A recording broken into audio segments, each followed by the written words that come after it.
నమస్కారం ఘంటారావానికి స్వాగతం. ముందుగా ప్రధాన అంశాలు. విజయవాడలో సాధారణ స్థితికి జనజీవనం. ప్రారంభమైన చిరు వ్యాపారాలు, తెరుచుకున్న దుకాణాలు.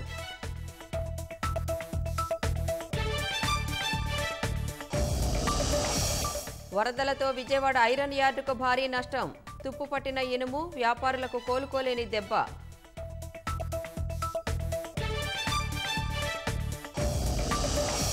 బాపట్ల జిల్లా ధర్మవరంలో వైసీపీ నాయకుల దాష్టీకం. టీడీపీ కార్యకర్తలపై కర్రలు, రాళ్లతో దాడి.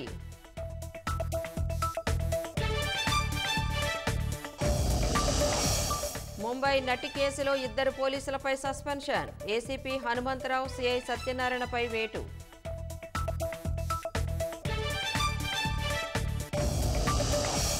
ఇజ్రాయెల్కు ఆయుధాల విక్రయానికి అమెరికా ఆమోదం. $165 మిలియన్ విలువైనవి సరఫరా చేసేందుకు ఒప్పందం.